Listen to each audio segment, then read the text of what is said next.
Welcome to Come to Mama. This is my second live, and I'm coming to provide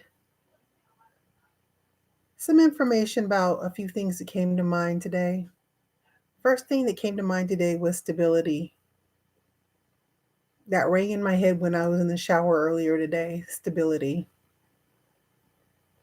To me, I guess what stability means is a strong foundation. So no matter what comes to you, you still have that strong foundation that you can always depend upon to be up under you, so that, of course, if your foundation is not strong, then it may come crumbling down. And how are ways that we can be more stable and have stability in our lives? Well, number one is being real about our situations with our family, with the people that we have in our lives who we love, as far as our mates, our spending habits, um, and what we allow to take up our time. So for me, I will be 50 next year, and I'm very thankful for all the relationships that I've had with family, with the men in my life. We've we've had very beautiful children and some great times. I'm currently single, so that would say that those relationships really, though, did not provide me with the stability that I needed in order for me to still be in a relationship. And it just came with wisdom and time. It naturally just came about when we were not in alignment anymore, and we no longer, could make it work. So, I'm really just, putting this out there because I know that a lot of people are going through a lot of stability issues with the relationships with their loved ones, whether it be family or your husband or wife or boyfriend or significant other, your children. Um, but now is the time, I think, that with everything going on in the world, that we do need to find stability the best way we know how. And that doesn't necessarily mean go jump in another relationship with someone, but it could mean, meeting people that are like minded, that are going towards some of the same type of, who are going through the same type of, not to say issues, but just growth in their lives. And even people that are not like minded. I mean, I know that I find a lot of interesting people when I go out. I find people fascinating, just, being their own authentic selves. And it makes me want to be mine. So that's one of the reasons why I started this channel. Just a little background. I'm a mom and I have 8 children. I gave birth to all 8, and I've had kids that are in college. I have kids that didn't go to college. I'm currently raising my last 3 children, and I got about another 8 more years to go before the youngest is 18. So, um, I've been divorced, within the last, it's been about 2 years now. I've been divorced. And one thing that I found was that I had to find my own stability. In the relationship, I was the stability, I feel, but and that was one of the reasons why we were no longer in alignment, because then I realized, well, what's the need for me to be in this situation if I can take care of it by myself? And that's a horrible way to think, but in a sense, why go through the heartache and pain or stress or the motions when, it's just, you don't have to. You don't have to. You can make the choice at any time to just say, I don't want to do this anymore. So I'm interested in divination tools. I'm learning how to use them. But one of the tarot cards that um, I've seen that's very um, prevalent to what I'm speaking about when I just said you don't have to go through situations is the devil card. And it's this supposed devil with 2 people chained to them. And all it really means is that there's an illusion that you have to stay in a situation. Of course, you've built wealth, you got homes, you got all these physical things in the world that mean a lot to you, but you're not happy still. Um, you have children, so you don't want your children to suffer without their dad or their mom, but you're not happy. And then you're showing your children that dysfunctional relationships, are good. And unfortunately, that is what we are showing the children. So when I made my decision to finally let go of my marriage, um, I just felt like, God said, you got to let it go. And the reason how I knew that was because it just wasn't that hard for me to get over. It had gotten to that point where I was ready to let go of that situation and trust that I'm always going to be taken care of no matter what. Everything works in my favor no matter what. I just have been hearing a lot of, especially women and probably men too, and maybe even people in same sex relationships, I'm sure, people really staying in a situation that doesn't help your growth. And you're tied to that person for material things. And it's going to stop your growth and cause you to continue going through emotional distress when you don't have to. Now, don't get me wrong. I understand how it feels. It's like ripping Velcro, when you love somebody, but as I said before, it comes to a point where you have to see, am I growing? Am I on my purpose? My path? What did I come here for? Did I come here to be going through the motions with someone, or is that a distraction to keep me from doing what I need to be doing? So, a lot of times that's what it is. It's a distraction. And so I've been on my spiritual journey. I've been on my spiritual journey my whole life, but even more now, I am more aware of that I'm here to be more than just a mother, a wife, a sister, a daughter. I'm here for my own purposes, whatever it is. And I'm trying to figure that out. And I think that one of this is that talking to people who need a life cheerleader. I wouldn't call myself a life coach. I call myself a life cheerleader. I like people to come to their own conclusions of what it is that they need, and I like to cheer them on and I'm sure that's what coaching is to a certain extent, but I really don't want to get that in depth. I've been a coach before for high school kids. I've done it twice. So I am aware of what coaching is. But I would say I don't want to spend that much time. I'd rather just cheer people along as needed. And then if it becomes more in depth of a situation that people need, any services, I might be able to refer you to a lot of people that I find are very, very um, good at any kind of counseling or readings, um, for that matter, birth charts. A lot of the stuff can be found out through your birth chart, through astrology, through tarot readings. I love tarot readings. Um, I'm trying to learn how to do them, but and I kind of have an idea of it, but I'm just not at that level yet where I feel comfortable doing it for the public right now. But what I will do is I will pull like an oracle card and I'll read what the energy's saying tonight. Maybe something that can give me more of a topic, or maybe this might hit somebody who might need it. So I have what's called the Cosmic Journey Oracle. And believe it or not, I got these at Marshall's. I mean, Marshall sells tarot cards, and they're like $12.99 for the tarot card deck. And I got the moon, I got one that's for the moon that I see a lot of tarot readers use. I got one called the Illuminated Tarot, and these are the 52 cards.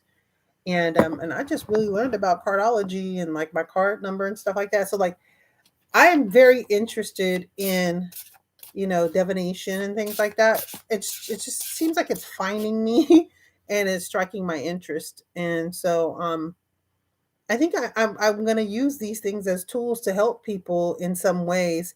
And I'm very intuitive as well. And I'm a very, very nurturing woman. And people come to me for that. So I know that that's my calling in some ways. I just want to develop the communication skills and, meet people, help people. I think that's what I love to do. And see where it goes. So I'm going to pull from the Cosmic Journey Oracle. This is it. And it was at Marshall's. So, hey, because a lot of times these things are expensive online, but whenever I go to Marshall's too, I look at they got crystals and stuff like that. So the thing about crystals is you never know if they're real or not. So you got to be careful with that. But I'm going to pull a card. And this card is going to be, let's see if one falls out. Spirit, what is a message for the collective tonight?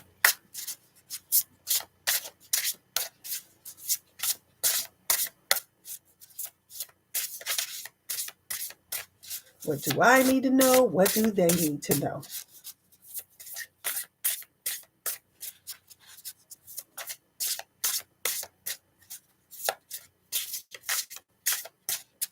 Well, I guess ain't one gonna come out, so I'm just gonna pick one.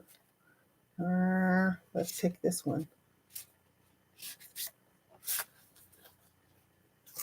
The alchemical artist. Let's read what the alchemical artist is.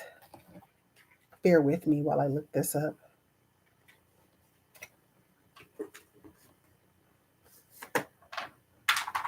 And I probably should have gotten my glasses, but I didn't think about that.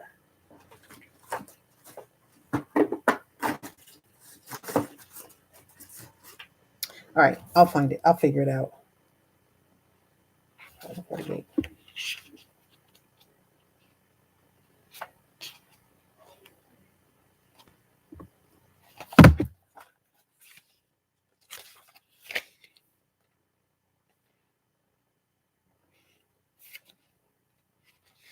Okay, the alchemical artist.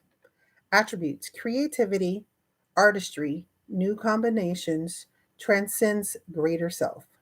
You may know of alchemy, the science of transmutation, from ancient efforts to turn lead into gold. But there is another greater purpose to transform from your small self into your greater self. The alchemical artist stands ready to transform the ordinary into the extraordinary, creating art from new combinations of what is in front of you. The artist's purpose is to bring beauty, truth, and new idea through their creation. You are the ultimate creation, ready to evolve. As both the artist and the creation, you can become the alchemical artist. Then they give a potential question to ask the archetype. This list is different from the other cosmic Q&A cards. Do not use words. Rather than writing your answers, draw pictures using either your dominant or non-dominant hand, or try both. What is my own unique art? Why haven't I put my own greatest art? Why haven't I put out my own greatest art yet? Interesting. Something to think about. What forms of creative expressions is something I can consider going back to or adding into my life? What ways can I continue my alchemy into my greater self? What relationships, gifts, and learnings from my own base material are now ready to transform into something more? Well, that's a great question. What relationships, gifts, and learnings from my own base materials? Base materials, your your stability, I would say, is your materials. Your sturdy rock. Hi. Are now ready to transform into something more. So for me, I would just say that um, since I've been learning a lot about um, different types like tarot and spirituality, because I've always been a spiritual person. I think we all are in our own ways. But I have, I'm finding stability on YouTube. And I probably will be the stability for those who need a sturdy environment of stability for health with their help with their growth, and you know their nurturing through um, their pain.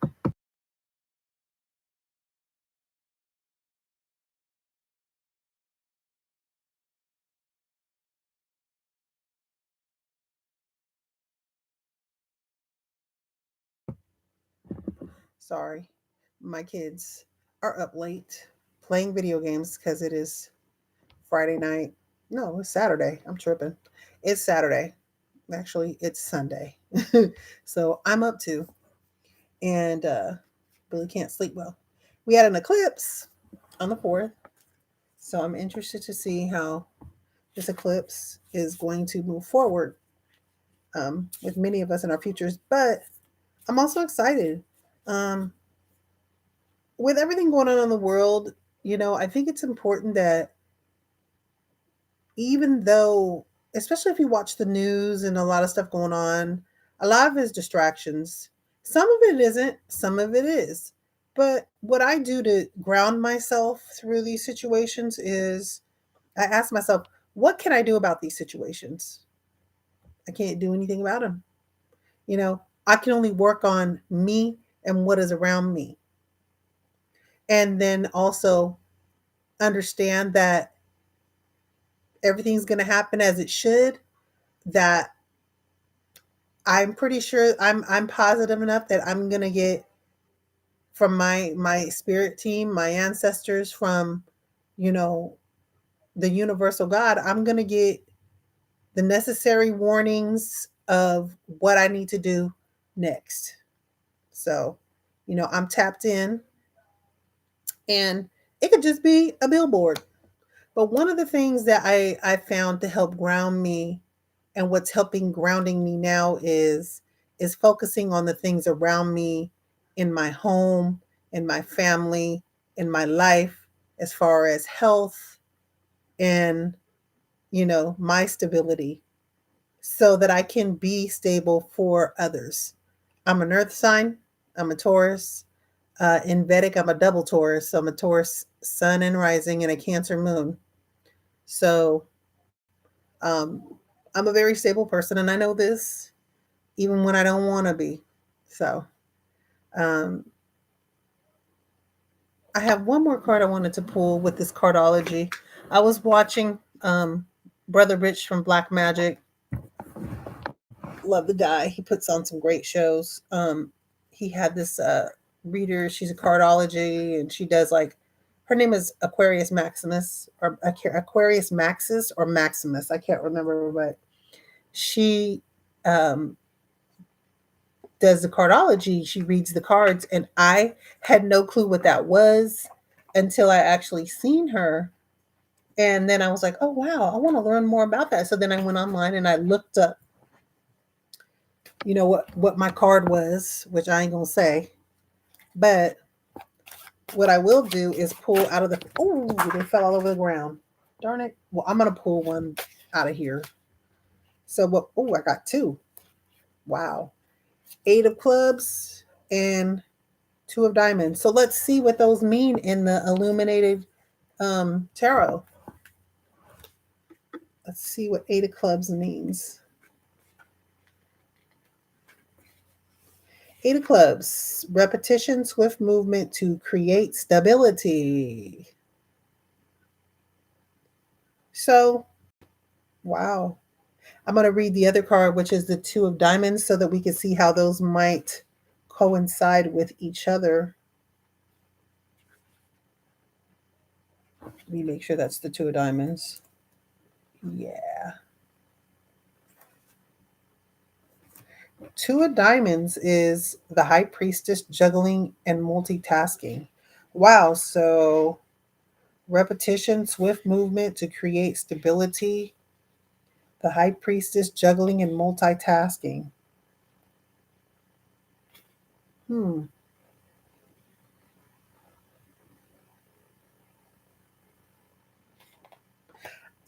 I would have to say, to me, the Eight of Clubs, repetition, swift movement to create stability, that has actually a lot to do with grounding yourself right now with everything that's going on in the world, finding your people around you who you can depend upon.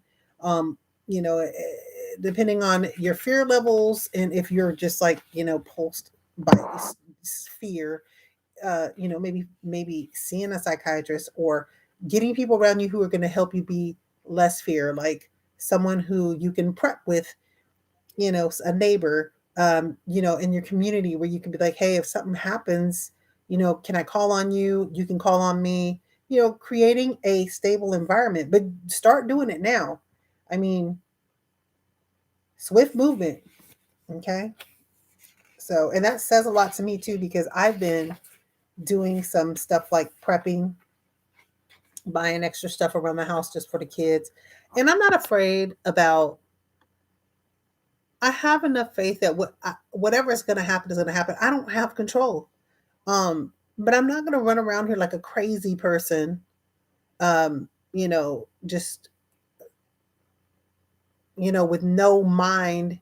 And then, whatever my belief is, I'm really not believing it if I don't trust that, I'm going to be taken care of, and that, I will be prompted if I'm paying attention to where I need to move or go with my children. And, but also being aware that, there is stuff going on, but I still need to keep my cool, because I don't want to stroke out or have a heart attack. I'm terrified. You just got to learn to breathe. Breathe in your nose, out your mouth. Learn some techniques to calm yourself, but just be diligent. And then the High Priestess, juggling and multitasking. The High Priestess is hidden, meaning that a lot of times we're not going to know what situation is that might be coming towards us. And not necessarily with things that are going on in the world. I mean, you don't know when you're going to fall and break your leg. You just don't know when an accident's going to happen. Um, there's just hidden things in the world that, while we're on our journey, they come to us to teach us a lesson.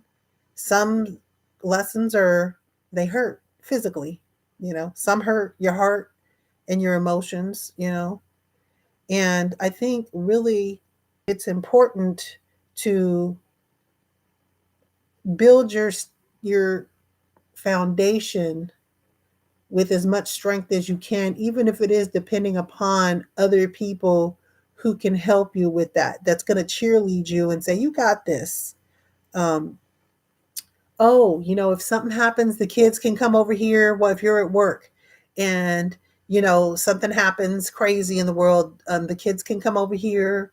Or I can go pick your kids up because I'm at home working, or, I got, you know, um, extra this or that or the other. And, maybe we can, go shopping together and meal prep, or get some plans together, or go get some dry freeze food, or whatever it is. Or, hey, if you're having a really hard time, maybe I could watch the kids a couple hours for you. I mean, just people who are going to be in your corner to help boost you in your life, rather than someone that's just pulling you down and sucking the life out of you. And I'm just going to segue real quick on that. We talk about energy vampires. So, you know, energy vampires, I didn't even realize that a lot of people in my life were energy vampires, because I was always a stable person. I mean, come on, I had 8 kids. I've raised 8 kids. I've given birth to 8 kids, and I've always been kept, you know. I know that something from the unseen that's not physical has definitely been protecting me and mine and making sure that we have what we need. But back to the energy vampires. I always took it as, oh, they need me, or a person, they need help, and and they're hurting, and I wanted to rush to help them feel better about themselves. I wanted to protect them. And there's nothing wrong with that to a certain extent. But if that person just never makes the effort to heal, if they never make the effort to do better for themselves, if they can't even see that they really got it good, and they can't even have gratitude for what they do have, it's about time to cut ties with those types of people. Someone who is just never satisfied. They could have a lot of money, health, um, but they still are just Debbie Downers, or, you know, um, sad and mad, and nothing ever goes good for them.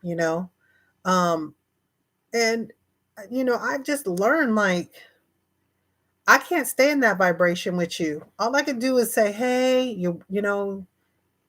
what I tell people now is be grateful for what you do have, because somebody always has less. But what I'm not going to do anymore is have you continue coming over here pulling, you know, energy from me, when I look at you every single time, you just are kind of stagnant in that same situation, and you're not even trying to get yourself out of it. And no matter what I say or do, you keep coming back and keep coming back. It's almost like you want me to hold you like a baby on my lap, and then you go run right back and touch the fire on the stove after I took your hand and washed it in the cold water, and put some butter on it and put some cream on it, whatever, and got it feeling better, and held you on my lap while you cried, and then you just jump up and go do the same thing again. Hey, I ain't got the energy for all that. So these are the things that you need to pay attention to, because there are people that manipulate you through you feeling sorry for them. Um, if you're not giving them back the energy they give you, I don't have time. If you're working a job and you have a family and you have friends that are like, you ain't how you used to be, and, or, well, I got a family, I have responsibilities, that's what comes first. And if you can't respect that, and then they make you feel bad, girl, you used to be, I can't do it anymore. And if they are really, truly, someone in your corner, then they're going to understand that. But usually people who just look at you as this big old bank of energy full, they just want to come and just nip it little by little if they can, just a little bit, and and they know what they're doing. They know what they're doing. I mean, a lot of times it's just manipulation to help them continue on with that same behavior. Ain't nobody gonna change nothing but you. Ain't nobody gonna change your situation but you. So if you with somebody you don't want to be with, if you with somebody who abuses you or whatever, ain't nobody gonna change that but you. I can only say, hey, you deserve more. I can cheerlead you. Come on, rah rah rah. you know Come on out of that. Don't let the kids see you going through that. You deserve more. You're a beautiful person. But if you don't believe that yourself, I can't help you. So um I only spend so much time with people, and with the understanding that there are a lot of traumas and issues that happen early on in our lives that cause us to have these types of, you know, behavioral issues that we have. I've had them. I've had issues with my father not being, my father was in my life, but he felt more like an uncle, not really a dad. My mother and father were very young when I was born, but to this very day, my father, number one, he has mental issues, um, that he's never really went and got handled, and And if he don't have mental issues, he's one selfish mofo, and he really doesn't, care about anybody else but himself. So either way, it's not for me to figure out. But I finally came to terms, and I seen that that trauma to me as a child, always wanting my dad to be a dad to me, but never feeling protected by him, always feeling kind of second class to him. Um, that's the kind of men I chose.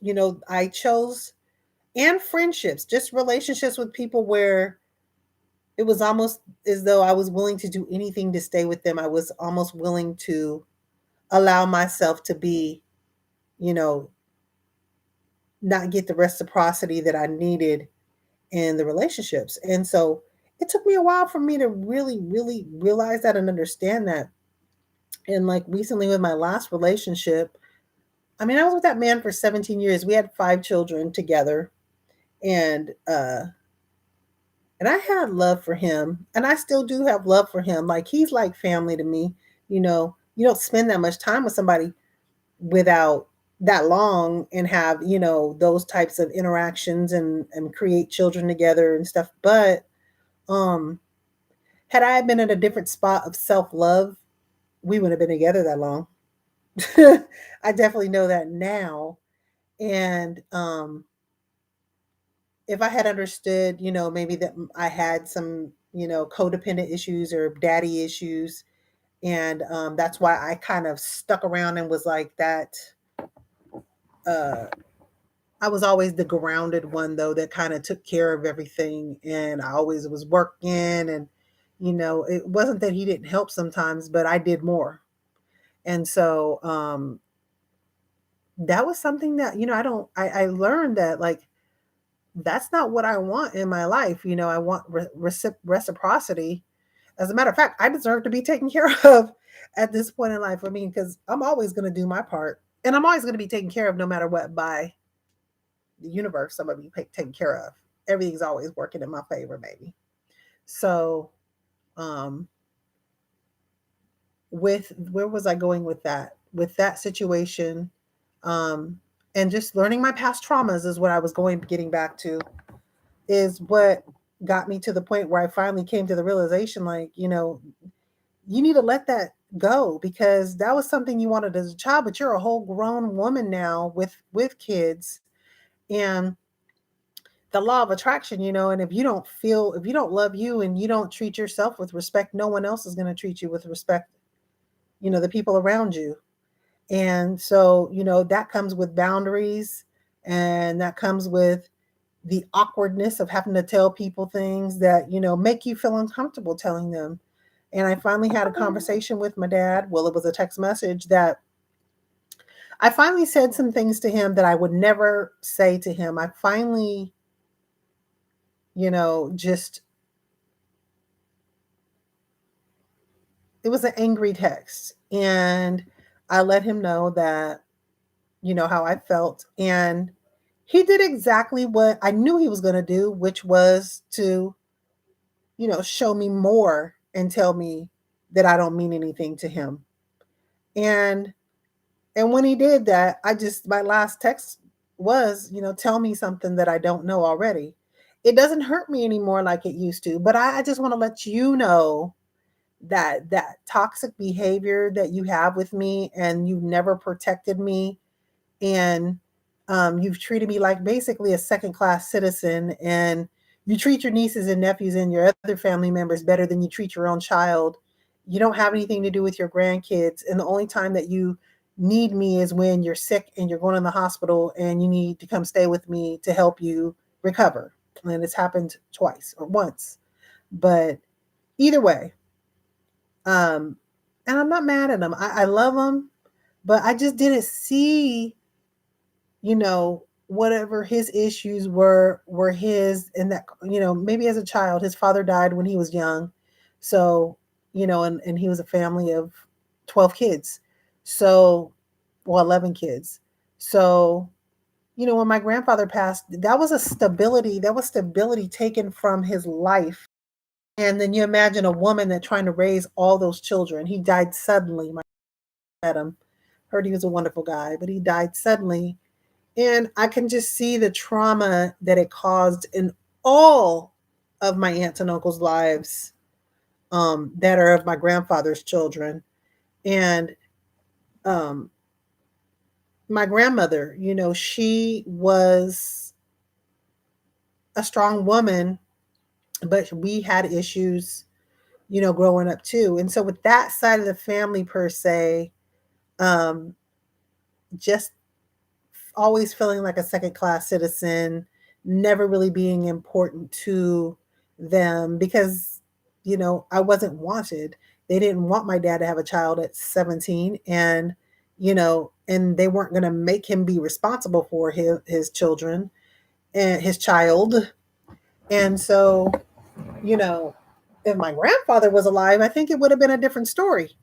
All the guys in my family, including my father, probably either would have been in military or went to college. Life would have been different. And so, like, I don't blame my grandmother because when the love of your life passes on and you have all these children, that you're rearing and trying to raise, I mean, it's probably, an unspeakable pain. So, again, I try to understand what people go through in their lives to make them have these behaviors that they have. And then you try to transmute that and turn it around to understand it. And I guess they call that shadow work, and you try to change it in your mind like, okay, now I'm an adult.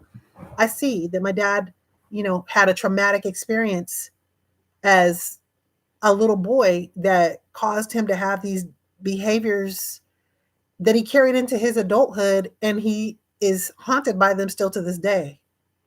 But I will not, allow myself to be affected by the toxicities that, he inflicts upon people in his life anymore.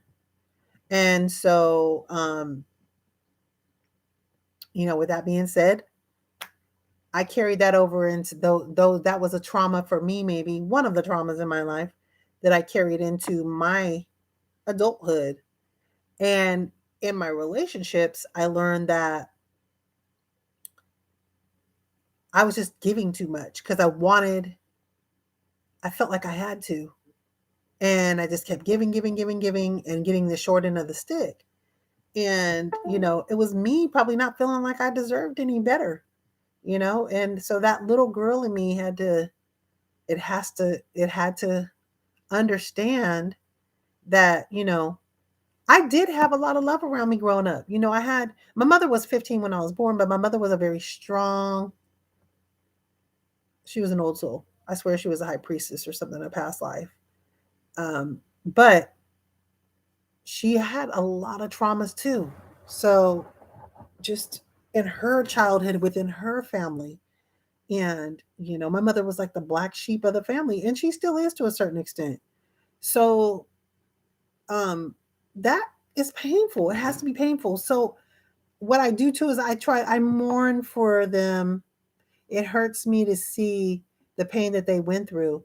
But, when you know better, you do better. So when you do self-analyzation of yourself through time and you're seeing all these relationships that you're going through with your family, your children, your loved ones, and you're going through the same thing over and over again, you have to identify, is it me or is it them?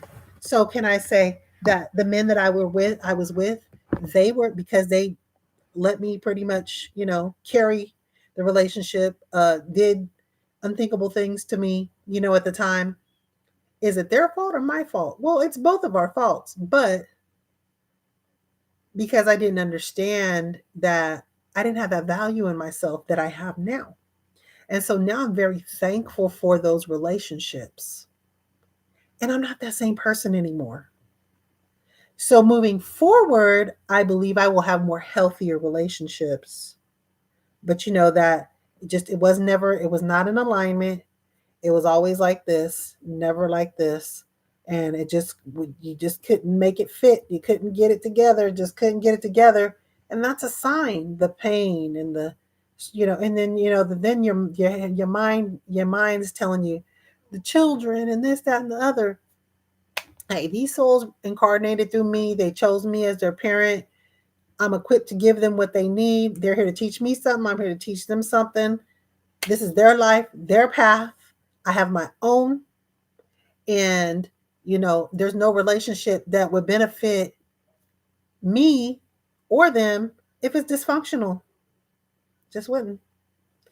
I'd rather them see me happy and prospering and having gratitude and being thankful for the things that I have, and them seeing that no matter what, we are taken care of. We've always had what we needed. We haven't went without eating.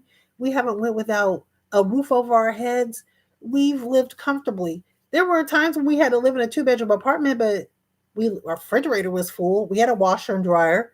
Everybody had a bed to sleep in. I had a three-tier bunk bed for the boys, and you know, uh, two a full size bunk bed for the girls. That was when I had my last five in the household, and then my oldest son who lived with me, he sleep in the living room.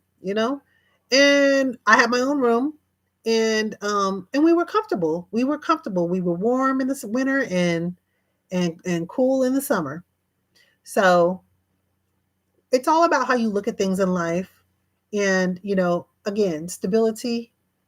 I think it's time that we all really start working towards whatever it is that's creating our stability, whether it's getting food in the house for in case, we need to, because they're talking about shortages of food and things like that, getting with people, around us in the community to help community build so that if something happens, we can come together and make something happen as a group.